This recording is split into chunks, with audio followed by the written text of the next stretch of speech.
The blood on her wedding dress had dried to a rust-colored stain by the time she collapsed. Her bare feet, cut raw and swollen purple, had carried her for 3 days across the unforgiving Texas plains, but they could carry her no further. She fell against a weathered fence post, a broken doll in white silk, and the world went dark. The sun blazed overhead. Buzzards circled in the distance, patient and dark against the endless blue sky. They knew a secret. They knew she had nothing left.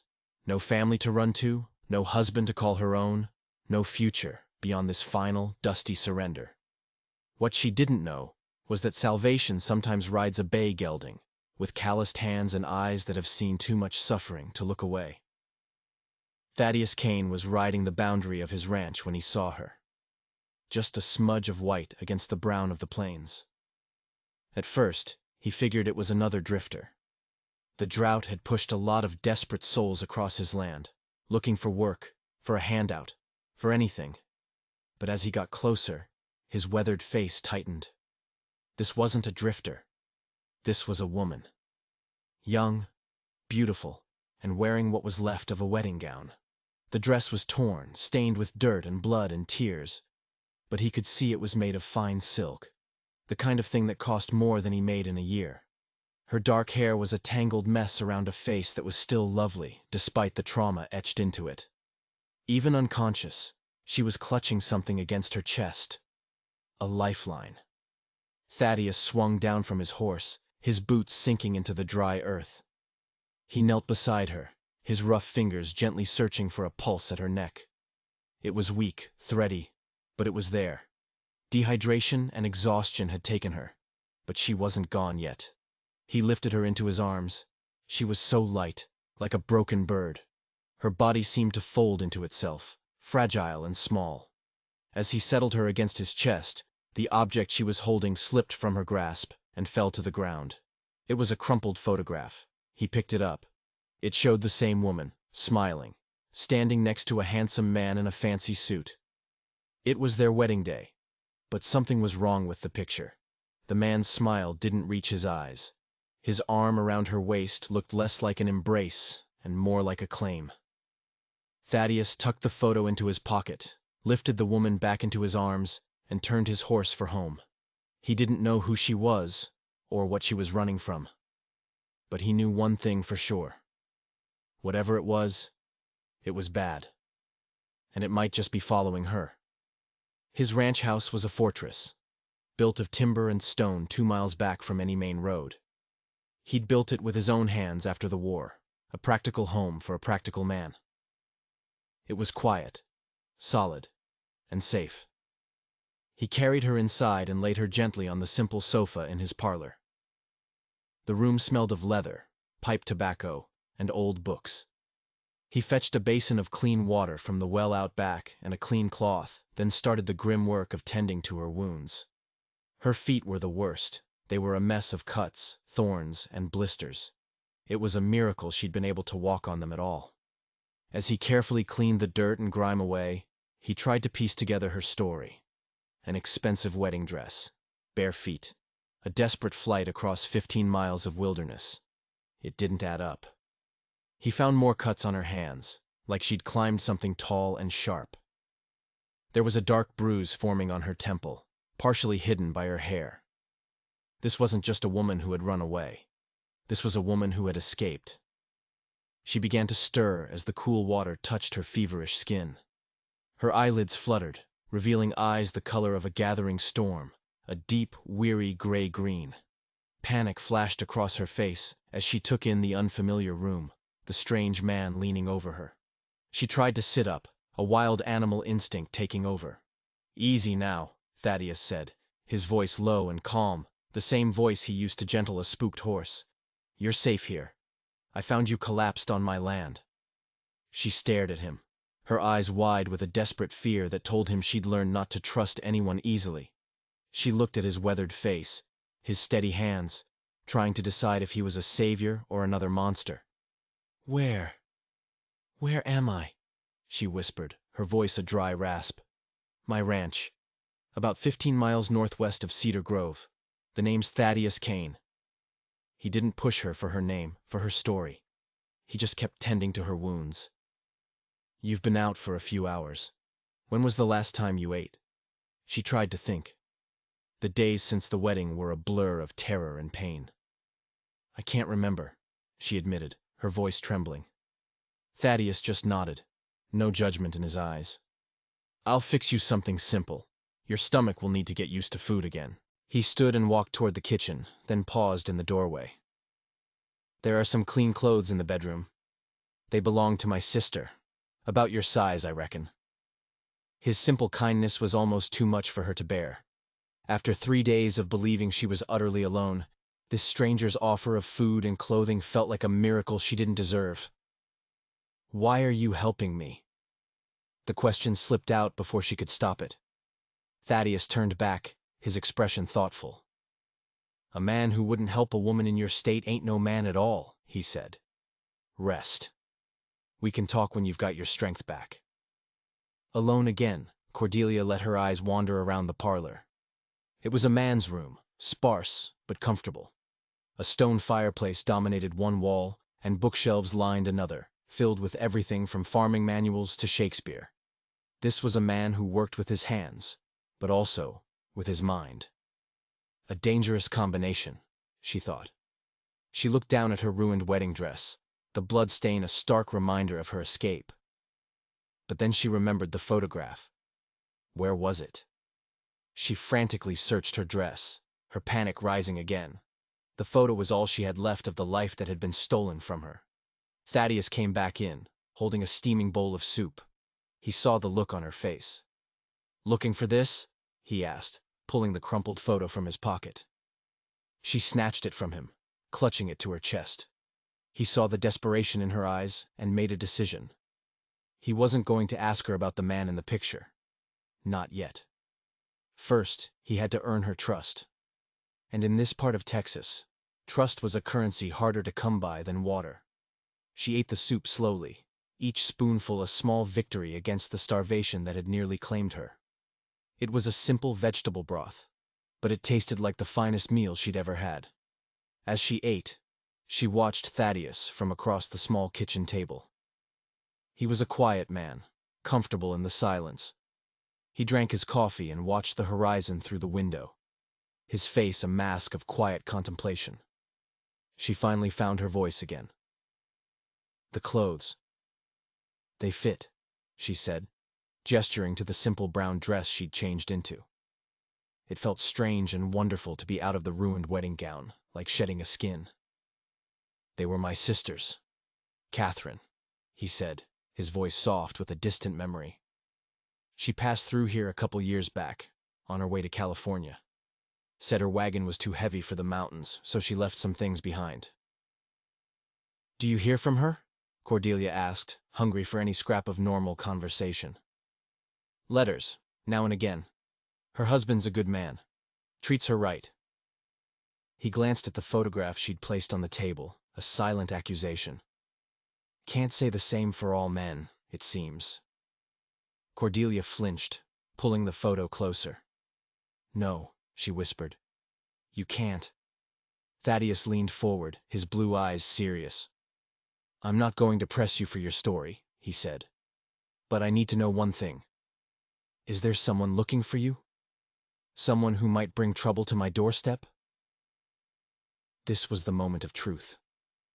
She could lie, invent a story, but his gaze was too steady, too honest. She owed him the truth, or at least a part of it. My husband, she said, the word tasting like poison. Marcus Whitmore, from Cedar Grove. Thaddeus's eyes showed a flicker of recognition.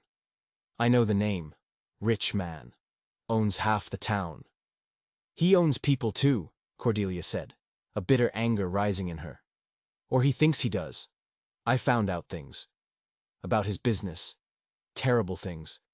When I tried to leave, he made it clear I was his property. Thaddeus's jaw tightened. So you ran. I ran, she confirmed, looking down at her hands. They were scraped and bruised, but they were her own.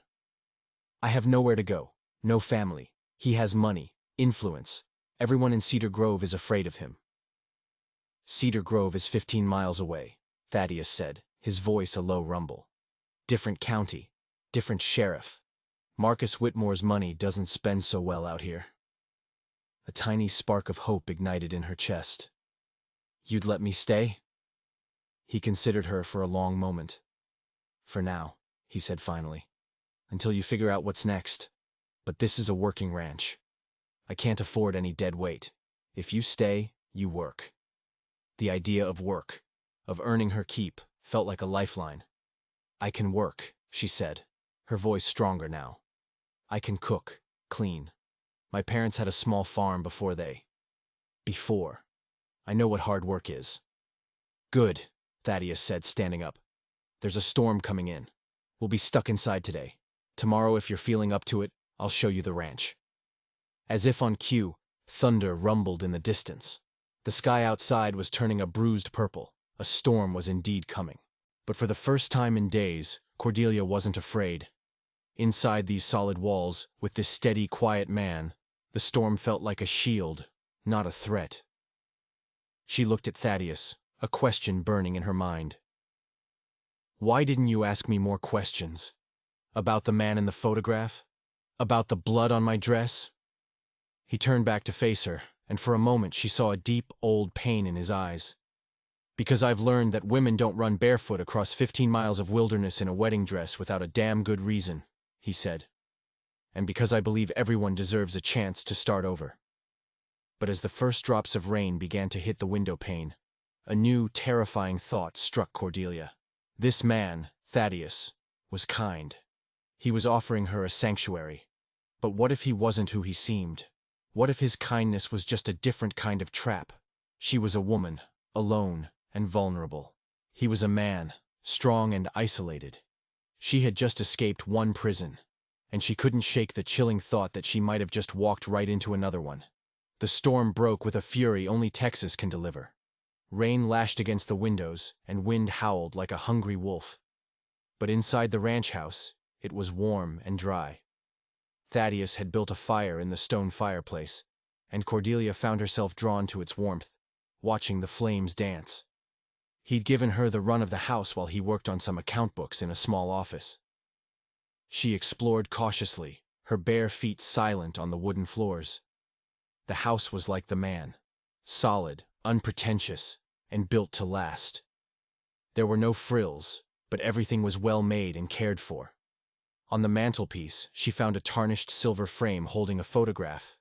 It showed a younger Thaddeus, barely a man, wearing the blue uniform of a Union soldier. He was standing with a group of other young men, all of them trying to look tough for the camera, but their eyes gave away their fear. Gettysburg, a voice said from the doorway. She jumped, startled. Thaddeus was standing there, watching her. Took that picture the day before the battle. He walked over to the fireplace, his gaze distant. None of those other boys made it home. You were a sergeant, she said, noticing the stripes on his sleeve in the photo. I served, was all he said. Came home to find my parents gone, taken by the fever. The farm was drowning in debt from the medicine that didn't save them. So I sold it, took what little was left, and came out here. Started over with nothing but what I could carry. He gestured around the comfortable room. Built what I needed, nothing more. He stoked the fire, sending a shower of sparks up the chimney. Then he turned to her, his blue eyes seeming to look right through her. What about you? What did you build, before Marcus Whitmore? The question stunned her. No one had ever asked her that. She had been raised to be a prize, a decoration. Her value was in her beauty, her obedience, her ability to secure a good match. I built very little, she admitted, her voice barely a whisper. I was raised to be ornamental, not useful. I learned embroidery and piano, not how to mend a fence or birth a calf. Ornamental, he repeated, and she couldn't tell if it was an observation or an accusation. It seems so foolish now, she said, a wave of shame washing over her. All those years wasted. Learning is never a waste, Thaddeus said, his voice gentle but firm. The only question is whether you're willing to learn something new now.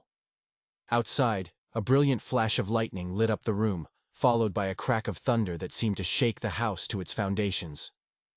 But the house stood firm. And in that moment, Cordelia realized what safety felt like. It wasn't a mansion full of servants.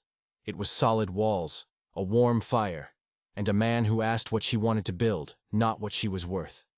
A fierce, unfamiliar determination rose up inside her. "I want to learn," she said, her voice ringing with a conviction she hadn't known she possessed. "I want to be useful. I want to build something that can't be taken from me." Thaddeus nodded, a slow smile spreading across his face. "Good," he said. "We start tomorrow." But that night, as she lay in the simple bed in his sister's old room, listening to the storm rage outside, a new fear crept into her heart. Thaddeus seemed to be a good man, but Marcus Whitmore had seemed like a good man too. He had wooed her with poetry and promises, hiding the monster beneath a mask of charm. What if Thaddeus was just more patient, more clever? What if this safety was an illusion, a carefully constructed cage? And then another thought, even more disturbing, took hold. Thaddeus had a sister, Catherine. He said she'd gone to California. But the clothes in the closet were neatly folded, the boots polished, as if waiting for their owner to return. What if Catherine hadn't gone to California at all? What if she had displeased her brother, this quiet, solitary man, and he had dealt with her? The house was miles from anywhere. No one would hear her scream. The storm outside was loud enough to cover any sound. Cordelia's blood ran cold. She had escaped a monster only to be taken in by a man whose secrets might be even darker. The storm passed in the night, leaving the world washed clean. Cordelia woke before dawn, her heart still pounding from a night of fearful dreams. But the smell of coffee and frying bacon drew her from the bedroom. She found Thaddeus in the kitchen, moving with an easy efficiency that was mesmerizing to watch. He wasn't like the wealthy men she knew, who would have starved before they cooked their own breakfast. He handed her a cup of strong black coffee without a word. "Sleep well?" he asked, not looking up from the stove. "Yes," she lied, taking a sip of the scalding liquid. It jolted her awake, clearing some of the cobwebs from her mind. "Good," he said, sliding a plate of eggs and bacon in front of her. "You'll need your strength." Over breakfast, he laid out the plan for the day and for her new life. He told her about the 2,000 acres of his ranch, the cattle, the horses. He told her about his 2 ranch hands, a pair of Mexican brothers named Eduardo and Pablo Morales. "Good men," Thaddeus said. "Been with me for years. They keep to themselves and don't ask questions." The unspoken part of that sentence hung in the air. "And you should do the same." After they ate, he took her outside. The sheer scale of the place was breathtaking. The sky was a vast open bowl, the land stretching out in every direction until it met the horizon. A massive barn stood sentinel over a complex system of corrals. A windmill spun lazily in the breeze, pumping precious water from deep within the earth. "Water is life out here," Thaddeus said, his voice filled with a reverence she'd usually heard used for God. "Without it, everything dies." They walked to the horse corral. A dozen horses watched them approach, their ears pricked with curiosity. Thaddeus pointed out his bay gelding, the one he'd been riding when he found her. "Can you ride?" he asked. "A little," she admitted. "Side saddle." Thaddeus grunted. "No side saddles here. A horse is a tool, not a toy. We'll teach you to ride properly." The morning was a whirlwind of new experiences. She met Eduardo and Pablo, who tipped their hats and greeted her with polite, watchful eyes. She met Eduardo's wife, Maria, a warm, smiling woman who came up from their small cabin to help with the laundry. Cordelia was put to work immediately. She helped Maria hang laundry, learning the surprisingly complex art of placing clothespins so the Texas wind wouldn't steal the sheets. She fed the chickens, scattering grain while trying to avoid their sharp beaks. The work was hard, her muscles screaming in protest. But it was honest. For the first time in her life, she was doing something that mattered, something that produced a tangible result. By midday, she was exhausted, filthy, and happier than she could ever remember being. They ate a simple lunch of bread and cheese in the shade of the porch. "This afternoon we checked the north fence line," Thaddeus announced. "Storm might have knocked some posts loose. You'll ride with me." Fear and excitement warred in her chest. He saddled a gentle-looking mare for her, not a side saddle, but a heavy, functional Western saddle. "Forget everything you learned about looking pretty on a horse," he said as he gave her a leg up. "Just focus on staying on." The first few minutes were terrifying. She felt clumsy and unbalanced, clinging to the saddle horn with white knuckles. But gradually she began to find the rhythm of the horse's gait, moving with the animal instead of fighting it. They rode for what felt like hours, the silence broken only by the creak of leather and the whisper of the wind. "Out here, the land doesn't lie," Thaddeus said suddenly. "Neither do the animals. Only people lie, and lies don't last long in this sun."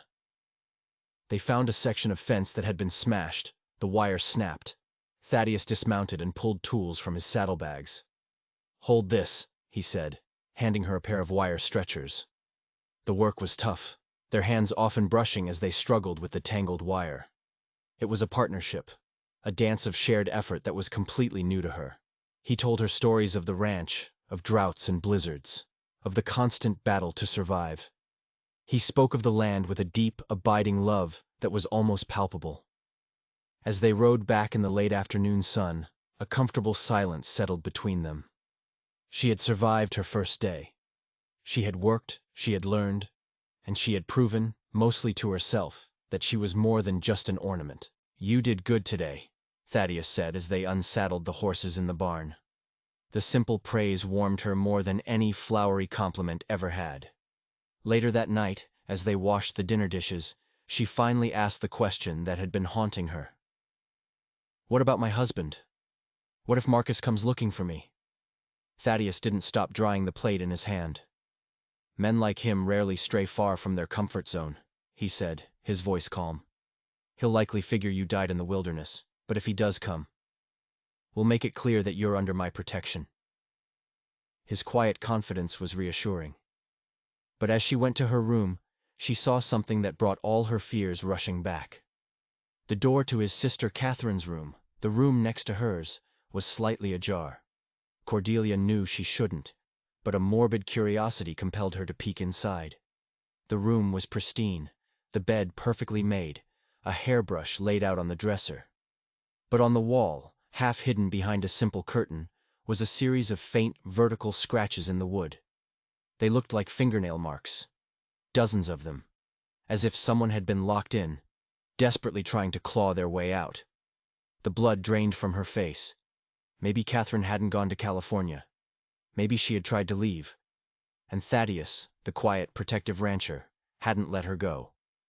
Cordelia backed away from the door, her heart hammering against her ribs. She was trapped on a remote ranch with a man whose sister had vanished, leaving only scratches on a locked door. And now, she was the one sleeping in a dead woman's bed. For 3 weeks, Cordelia lived in a state of suspended terror. Every day was a careful performance. She worked hard, learning the rhythms of the ranch, making herself useful. She learned to mend clothes, to churn butter, to saddle her own horse. She grew stronger, her body lean and tanned from the sun. She learned to read the subtle shifts in Thaddeus's mood, to anticipate his needs, to be the perfect, grateful guest. She never, ever gave him a reason to be displeased with her. At night, she would lie awake, staring at the ceiling, imagining Catherine's desperate struggle in the room next door. She thought about running again, but where would she go? The wilderness that had nearly killed her once was still out there, and Marcus Whitmore was somewhere beyond it. She was caught between two monsters, one she knew, and one she was just beginning to understand. She never asked about Catherine. She never mentioned the scratches on the door. She just worked, and smiled, and waited for an opportunity to escape. Thaddeus, for his part, was a patient teacher and a quiet companion. He seemed to appreciate her hard work. He never laid a hand on her, never spoke a harsh word. He would sometimes watch her with an expression she couldn't quite decipher, a mixture of respect and something else, something deeper. Maybe, she thought with a shiver. It was the look of a man choosing his next victim. One morning she was hanging laundry behind the house when she saw it. A plume of dust on the eastern horizon. It wasn't the slow-moving dust of a farm wagon. This was Ryder's, coming fast. Her blood ran cold. Thaddeus came out of the barn, his face grim. Eduardo and Pablo appeared from the corral, their hands already resting on the pistols at their hips. The easy peace of the morning shattered. "How many?" Thaddeus called to Eduardo, who had the sharpest eyes. "3 riders," Eduardo called back. "Coming hard." It had to be Marcus. He had found her. The monster she knew had come to reclaim his property. "Get in the house," Thaddeus said, his voice a low command. "Stay away from the windows." But Cordelia was frozen. After weeks of living in fear, of hiding her true self, something inside her snapped. The thought of cowering in the house while others fought, her battle was unbearable. "No," she said, her voice shaking but firm. "This is my fight. I won't hide." Thaddeus turned to look at her, and for the first time, she saw clear, undisguised respect in his eyes. He gave a single, sharp nod. "Stay behind me, then. And if I tell you to run, you run." The riders galloped into the ranch yard and pulled their horses to a halt. The man in the middle was Marcus Whitmore. He was dressed in expensive city clothes that looked ridiculous and out of place in the dusty yard. The 2 men with him were not city folk. They were hard-faced and heavily armed, their eyes cold and empty. They were hired guns. Marcus's gaze swept over the ranch, a look of contempt on his face. Then his eyes landed on Cordelia, and a slow, cruel smile spread across his lips. "Cordelia, my dear," he said, his voice dripping with false sweetness. "You have led me on quite a chase. I trust you are ready to come home and resume your duties as my wife." "This is my home now," she said, amazed at the strength in her own voice. "And I am not your wife, not anymore." Marcus laughed, a cold, humorless sound. "The law says otherwise, my love. You are my property, and these good people are guilty of harboring a runaway. I am here to reclaim what is mine." Thaddeus stepped forward, placing himself between Cordelia and Marcus. "The lady says she doesn't wish to go with you," he said, his voice deceptively calm. "That settles the matter." "And you are?" Marcus sneered, looking Thaddeus up and down as if he were something he'd scraped off his boot. "Thaddeus Kane. This is my land, and she is under my protection." "Your protection?" Marcus laughed again, louder this time. "What can a dirt farmer like you offer? I own the sheriff in Cedar Grove. I own the judges. I will have you arrested for kidnapping, and you will rot in a jail cell." "Your power ends at the county line, Whitmore," Thaddeus said, his voice as hard as stone. "And out here, a lady's wishes count for more than your paid-for legal papers." Marcus's mask of civility finally dropped. "My wishes are the only ones that matter," he snarled, his face turning an ugly shade of red. "She is my property, and she will come with me, willingly or not." The 2 gunmen shifted in their saddles, their hands moving towards their guns. The air grew thick with tension. Cordelia felt the old familiar fear rising in her throat, threatening to choke her. This was it, the moment she had been dreading. But then, something else rose with the fear. A white-hot, cleansing rage. Rage at this man who thought he could own her, use her, break her. "I would rather die," she said, stepping out from behind Thaddeus, "than go back with you. You are an evil, twisted man, and I will not be your victim anymore." "You ungrateful witch!" Marcus shrieked, his face contorted with fury. "I gave you everything. A beautiful home, fine clothes, a place in society. And you throw it all away for this hovel, for these peasants." "I choose to live like a human being," Cordelia shot back. "Something I could never be as your wife." The confrontation was about to explode into violence when a new sound cut through the tension. More horses, coming from the south, a whole group of them. Eduardo broke into a wide grin. "Sheriff Morrison," he said, his voice filled with relief. Thaddeus allowed himself a small, grim smile. "Right on time." A posse of 4 men rode into the yard, led by a weathered gray-haired man with a tin star pinned to his vest. This was not a man Marcus Whitmore could buy. This was the law. "Whitmore," the sheriff said, his voice like gravel. "Got a message you were headed this way, making some serious accusations." Marcus, ever arrogant, puffed out his chest. "Sheriff Morrison, I am here to recover my stolen property. This man has kidnapped my wife. I demand you arrest him." The sheriff dismounted slowly, his eyes never leaving Marcus. "Property, you say? That's a funny word for a person." He walked over to Cordelia. "Ma'am, is this man your husband?" "He is," Cordelia said, her voice clear and strong. "And did you leave his home willingly?" "I did," she said. "I was running for my life." The sheriff turned back to Marcus, his face hard. "Well, Whitmore, that complicates things for you. But you know what else complicates things? I've been doing some digging into your business dealings.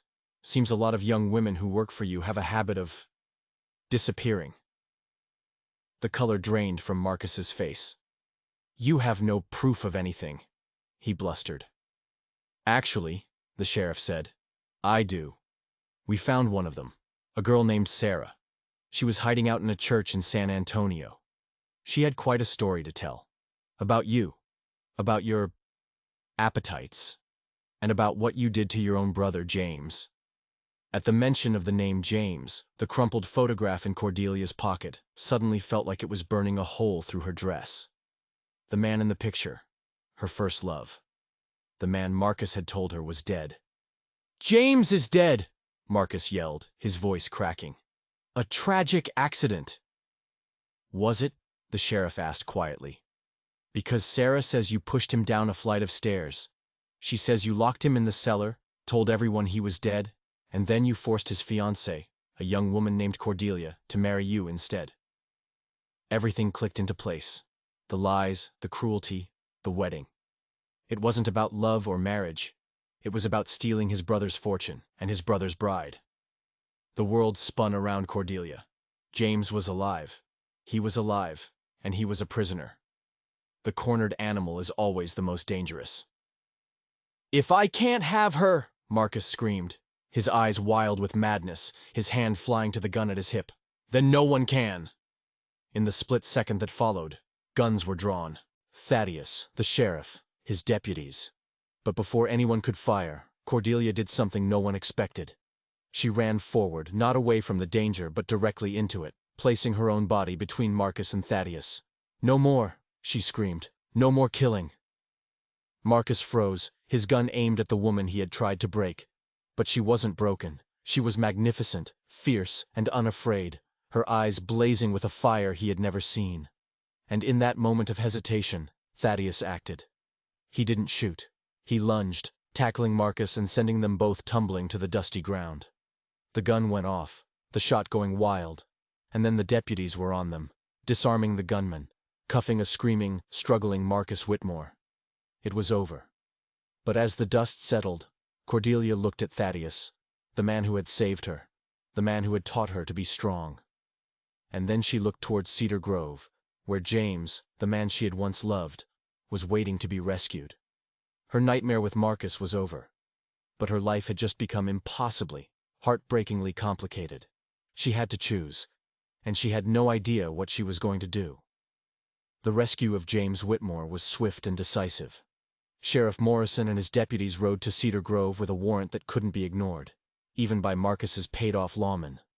They found James in a dark, damp cellar beneath the Whitmore mansion, just as the girl Sarah had said. He was pale and thin, weakened by laudanum and despair, but he was alive. The reunion between Cordelia and James was a strange, bittersweet affair. They met in the parlor of the town doctor, the place where Cordelia had once been presented to society. James was clean-shaven now, dressed in borrowed clothes, but the haunted look in his eyes remained. He held her hands, his grip frail. "Cordelia," he whispered, his voice hoarse, "I dreamed you would come. I never lost hope." She looked at this man, this ghost from her past. She had loved him once, with the innocent, uncomplicated love of a young girl.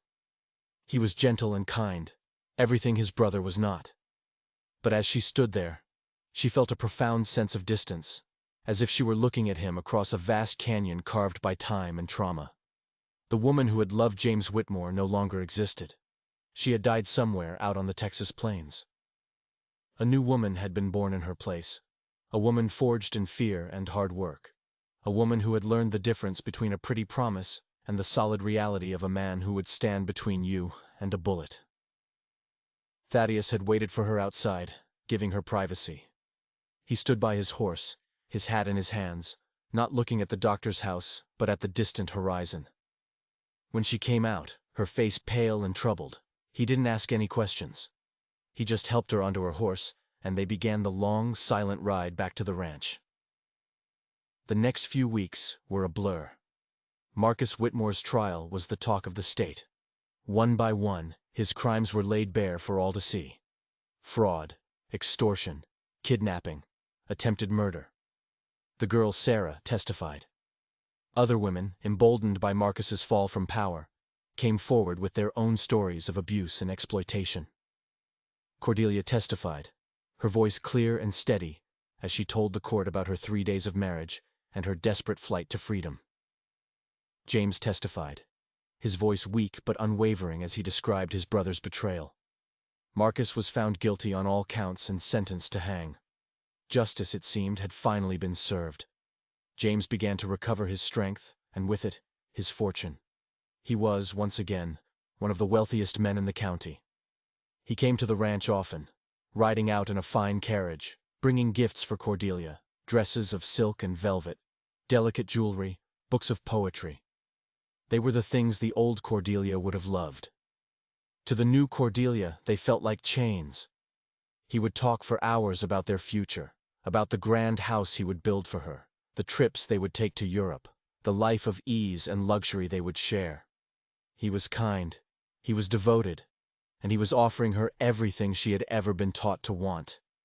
And it felt like a cage. She found her peace not in the parlor with James, but in the barn with Thaddeus, mucking out stalls, the smell of hay and horses a comforting perfume. She found her joy riding the fence lines, the wind in her hair, her body strong and capable. She found her home in the simple ranch house, sharing quiet meals with the man who had asked nothing of her, but that she be willing to work, to learn, to be herself. The tension on the ranch became a palpable thing. James, with his city clothes and refined manners, was an alien presence.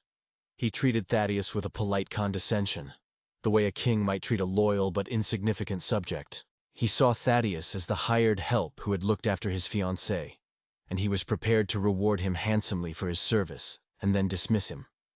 He couldn't see what Cordelia saw. He couldn't see the quiet strength in Thaddeus's hands, the deep integrity in his eyes, the unspoken bond that had formed between them through shared danger and mutual respect. One evening, after a particularly awkward dinner, James finally confronted the issue. He and Cordelia were walking by the corral as the sun set, painting the sky in fiery colors. "Cordelia," he began, "it is time for you to come home. I have hired architects to begin designing our new house. You must leave this primitive place." "This primitive place saved my life," she said quietly. "As did Mr. Kane. I owe him a great debt." "And I will see that he is well compensated," James said dismissively. "But your place is with me. We are to be married. That has always been the plan." "The plan was made for a different girl, James," she said, her voice aching with an unbearable sadness. "That girl is gone." He stared at her, his face a mixture of confusion and hurt. "What are you saying? Do you not love me?" And that was the question, the one that had been haunting her for weeks. She looked at his handsome face, at the man she was supposed to spend the rest of her life with, and she knew the answer. "I love the memory of you," she said, her voice breaking, "but I am not the same person, and I cannot go back." Just then, Thaddeus walked out of the barn. He stopped when he saw them, clearly not wanting to intrude. But James turned on him, his frustration and jealousy finally boiling over. "You," he said, his voice sharp. "What have you done to her? Have you poisoned her mind against me?" Thaddeus's face remained impassive, but his eyes were like chips of ice. "I have done nothing but give her a safe place to heal," he said, his voice low and dangerous. "The lady makes up her own mind." "She is confused," James insisted, turning back to Cordelia. "This life, this filth, it has bewitched you. But I am your fiancé, and I will not allow you to throw your life away." He grabbed her arm, his grip surprisingly strong. "You will come with me now." It was the wrong thing to do. In an instant, Thaddeus closed the distance between them. He didn't raise his voice. He didn't draw a weapon. He simply took James's hand in his own and squeezed. James cried out in pain, his fingers going limp, and released Cordelia. "Do not," Thaddeus said, his voice a deadly whisper, "ever lay a hand on her again." James cradled his bruised hand, his face a mask of shocked indignation.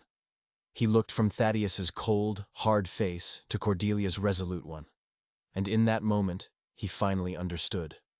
He had lost her, not to another man, but to a different life, a life he could never be a part of. He turned and walked to his carriage without another word, a broken man leaving a world he did not understand. Cordelia watched him go, tears streaming down her face. She had made her choice. She had broken the heart of a good man. But she had finally set herself free. She turned to face Thaddeus, the setting sun at his back.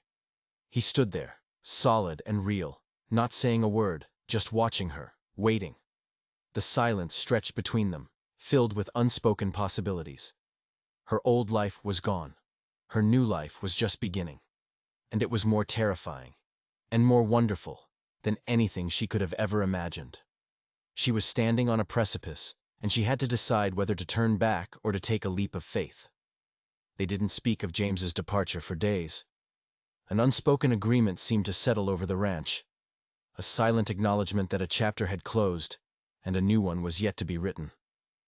Cordelia threw herself into her work, her hands finding comfort in familiar tasks, her mind finding peace in the vast empty spaces of the plains. She was learning to be alone, truly alone, not as a victim or a runaway, but as a woman standing on her own 2 feet. Thaddeus gave her the space she needed. He was a constant, steady presence, there if she needed him, but never crowding her. He treated her as an equal, a partner in the daily struggle of running the ranch. He asked her opinion on which cattle to sell, on where to plant the winter wheat. Her voice, for the first time in her life, had weight. It mattered. One evening, a fierce autumn storm rolled in, a mirror of the one that had greeted her on her first night at the ranch. The wind howled and rain beat a frantic rhythm on the roof. They sat by the fire, the flickering light casting long shadows on the walls. The silence between them was no longer awkward, but comfortable, companionable. "Are you happy here, Cordelia?" Thaddeus asked suddenly, his voice quiet, almost hesitant. She looked up from the book she was pretending to read. She considered the question honestly. Was she happy? She was often tired, her muscles aching from work she was still not used to. She was often lonely, the ghosts of her past a constant presence. But she was also free. She was strong. She was respected. "I am," she said, the truth of the words surprising even herself. "I've never been happier." He nodded, staring into the fire. "This ranch. It's a hard life. It's lonely. It's not what you were raised for." "I wasn't raised for anything real," she said. "I was raised to be a porcelain doll on a shelf. I like this life. I like feeling tired at the end of the day. I like knowing that I earned my supper." He was quiet for a long time. Then he turned to her, and the look in his eyes made her breath catch in her throat. "The first time I saw you," he said, his voice a low rumble, "lying by that fence post, I thought you were the most fragile thing I'd ever seen. A broken bird.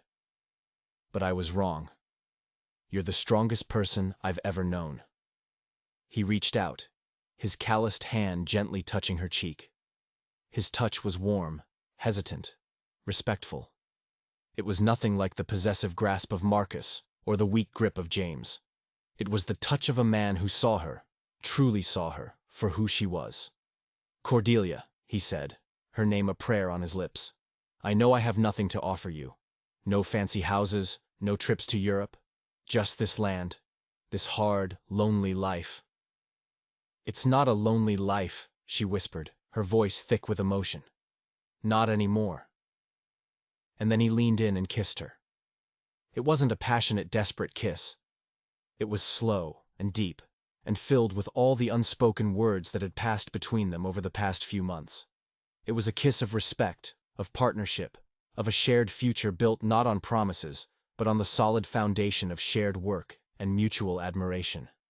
In that moment, by the warmth of the fire, with the storm raging outside, Cordelia knew she was finally home. But as the weeks turned into months, a new shadow began to fall over their happiness. Word came from Cedar Grove that Marcus Whitmore's execution had been stayed. A powerful, unknown benefactor had hired a team of expensive lawyers from back east. They were appealing his conviction, claiming the trial was unfair, that the witnesses had lied. The specter of Marcus, the monster she thought she had vanquished, was rising from his grave. Then, strange things began to happen at the ranch. A section of fence would be cut in the night, allowing a dozen head of cattle to wander off. A bag of feed would be contaminated with poison, killing several of their best horses. Their well, their only source of water, was fouled with the carcass of a dead coyote. These were not accidents. This was sabotage. It was a message.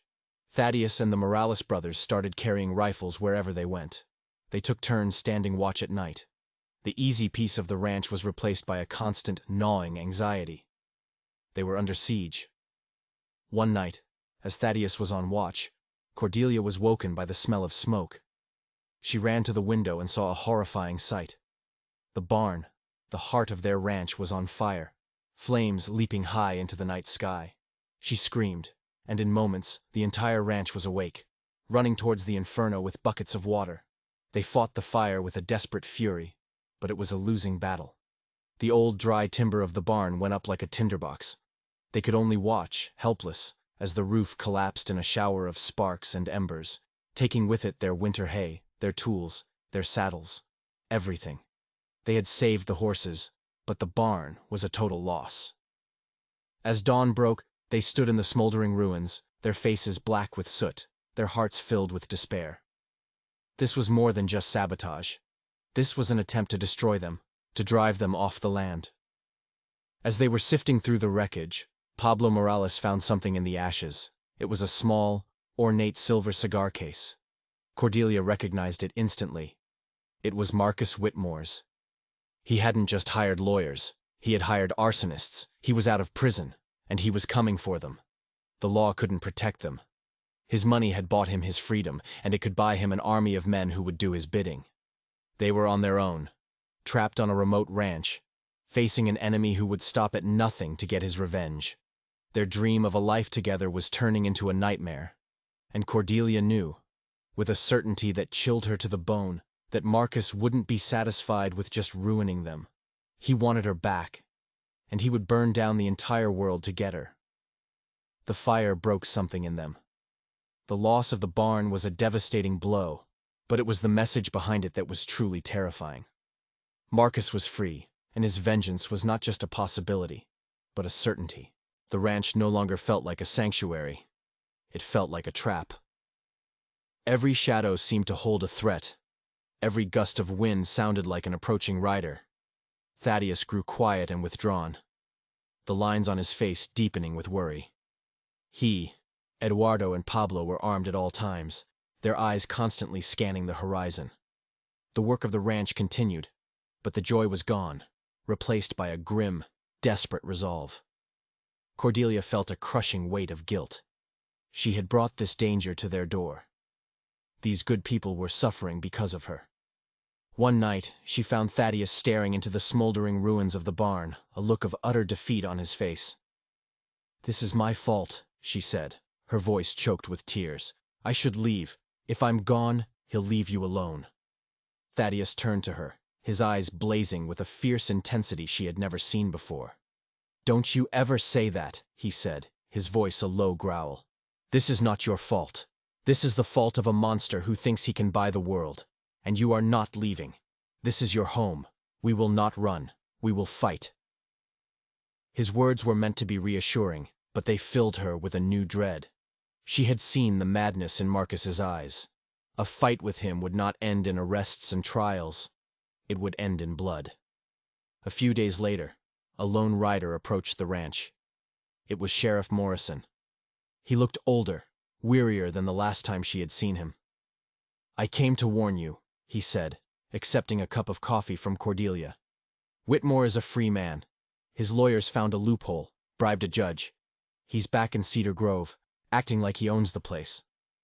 "We know," Thaddeus said grimly. "He's already paid us a visit." The sheriff sighed, a deep, frustrated sound. "I can't touch him, not officially. He's covered his tracks, but I know he's the one behind this, and I know he won't stop until he gets what he wants." He looked directly at Cordelia. "He wants you, ma'am. He's obsessed. He's been telling everyone in town that he's coming to get his wife back." The sheriff's visit confirmed their worst fears. They were on their own. That night, Cordelia couldn't sleep. She paced the small parlor like a caged animal. She couldn't let Thaddeus and the Morales family die for her. There had to be another way. An idea began to form in her mind. A desperate, terrible plan. It was a gamble, a long shot, but it was the only one she had. The next morning, she approached Thaddeus.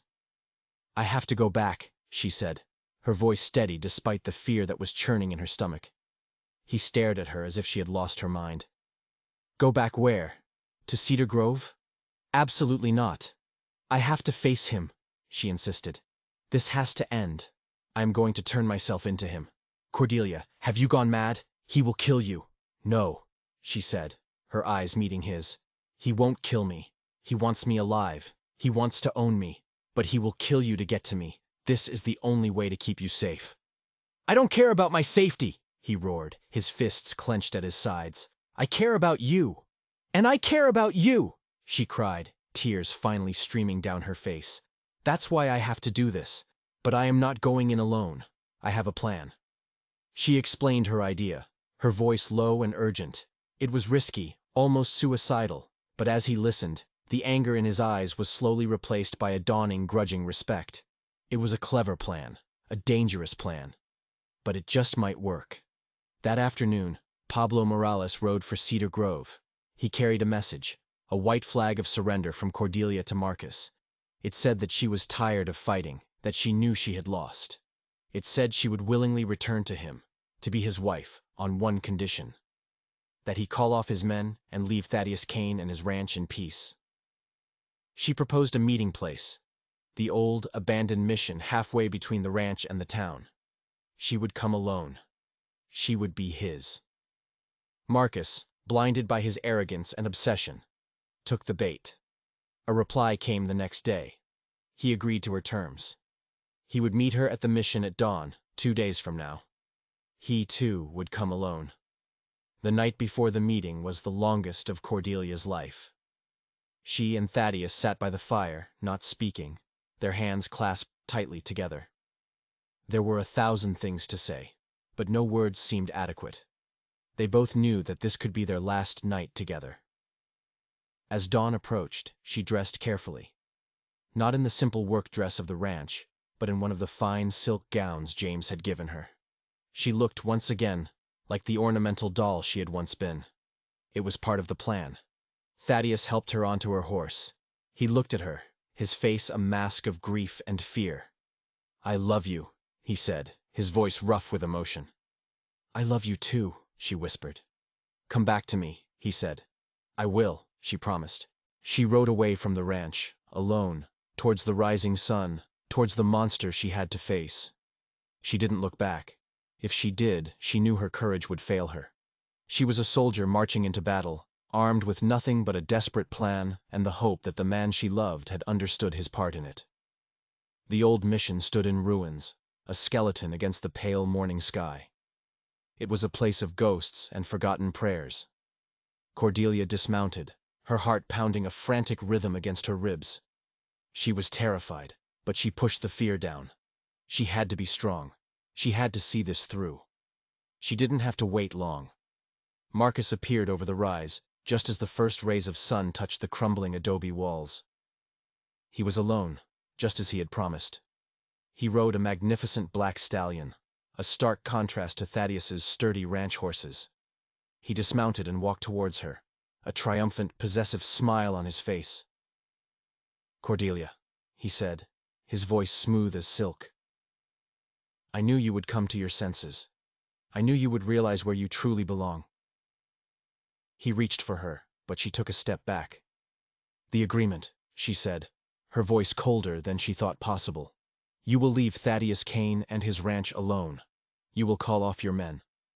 "Of course, my dear," he said with a magnanimous wave of his hand. "They are already gone. The farmer is no longer a concern. Now come. It is time to go home."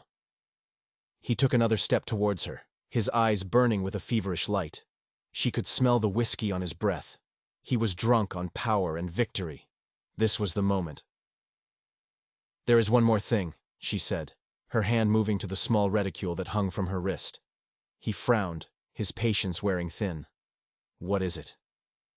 "This," she said, and pulled out a small pearl-handled derringer.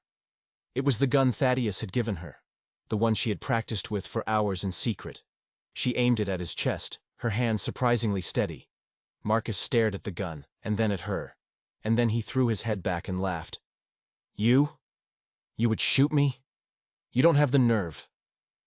You tried to destroy the best man I have ever known," she said, her voice trembling with a cold rage. "You tried to take my home, my freedom, my life. You are wrong. I have the nerve." "Put the gun down, Cordelia," he said, his smile fading, a flicker of uncertainty in his eyes. "This is foolish." "The foolish thing was thinking you could break me," she said. And then, from the ruined arches of the mission, from the scrub brush on the surrounding hills, figures began to rise. Thaddeus, Eduardo, Pablo, and behind them, Sheriff Morrison and a dozen deputies, all of them armed with rifles. Marcus stared, his face turning from shock to disbelief to pure, unadulterated rage. "You tricked me!" he shrieked. "It's over, Whitmore," the sheriff called out, his voice booming in the morning quiet. "There are no loopholes this time. We have a signed confession from the man who set fire to the barn. He was very eager to make a deal." "I'll kill you all!" Marcus screamed, and in a final, desperate act of madness, he lunged for Cordelia. She didn't hesitate. She didn't flinch. She pulled the trigger. The small gun made a surprisingly loud crack in the still air. Marcus staggered back, a look of stunned surprise on his face. A small, dark stain began to spread across the front of his pristine white shirt. He looked down at it, then back up at her, his mouth opening as if to say something, but no words came out. He crumpled to the ground, the dust of the mission rising up to meet him. It was finally, truly, over. Cordelia stood there, the gun still in her hand, the smell of gunpowder sharp in the air. Thaddeus ran to her, pulling her into his arms, holding her tight as the sobs she had held back for so long finally broke free. She had faced the monster and won. She had saved the man she loved and the home she had found. She had looked into the face of evil and had not blinked. The story of the runaway bride was finished. The story of Cordelia Kane, rancher, survivor, and hero, was just beginning. The world is full of monsters like Marcus Whitmore, but it is also full of brave women like Cordelia. If you enjoyed this story of survival and justice, don't forget to like this video and subscribe to the channel, because you never know what darkness is lurking just over the horizon and what strength you might find within yourself to face it.